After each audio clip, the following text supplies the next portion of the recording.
Both teams came into this game looking to turn around what had been a disappointing campaign so far. For Ireland, Simon Zebo came in for the injured Rob Kearney, and Jared Payne was picked in the centre with Stuart McCluskey dropping out.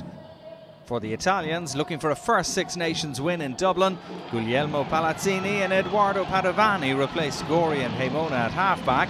In the back, George Biaggi and David Guiazon came in for the injured Furno and Giraldini, and Dario Chistolini was a last-minute replacement for Lorenzo Cittadini. On a bright day in Dublin, the visitors came very close to making a bright start to the game when Biaggi offloaded to Gonzalo Garcia, but the Italian number 12 put his foot on the line before getting the ball down. Great defensive work from Conor Murray, forcing the Italian centre into touch, but good early signs for the Italians.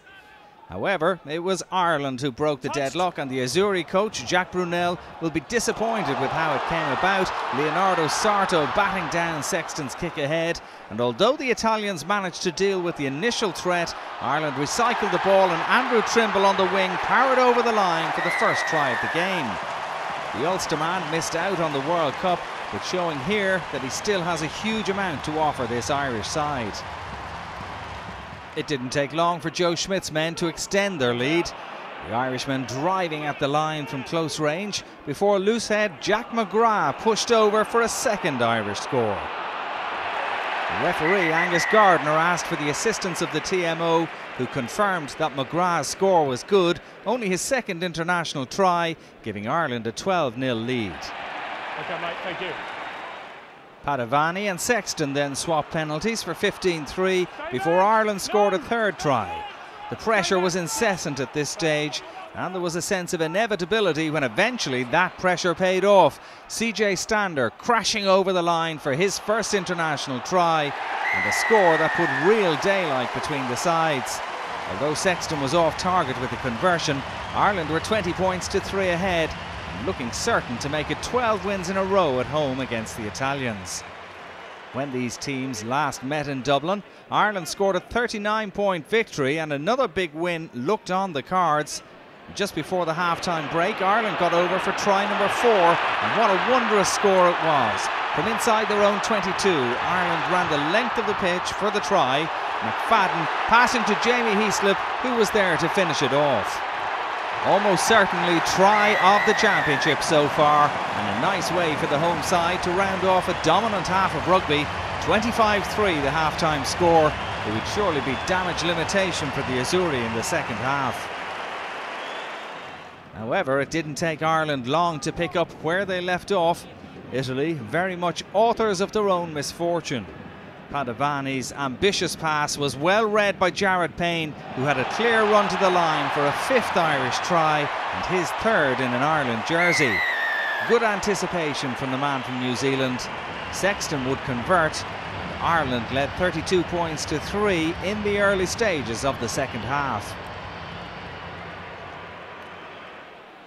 In the 49th minute, Ireland were back for more, the Italians being forced into desperate defence under the posts, and eventually the line was broken when Heaslip dived over for his 2nd try of the game, and Ireland's 6th.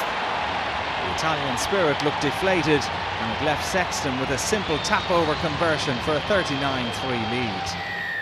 And that lead was stretched to 46-3 when, after a quick tap-and-go from Earls, substitute Sean Cronin, earning his 50th cap, took advantage of space close to the Italian line to race over for another try. A nice moment in a landmark game for the Limerick man.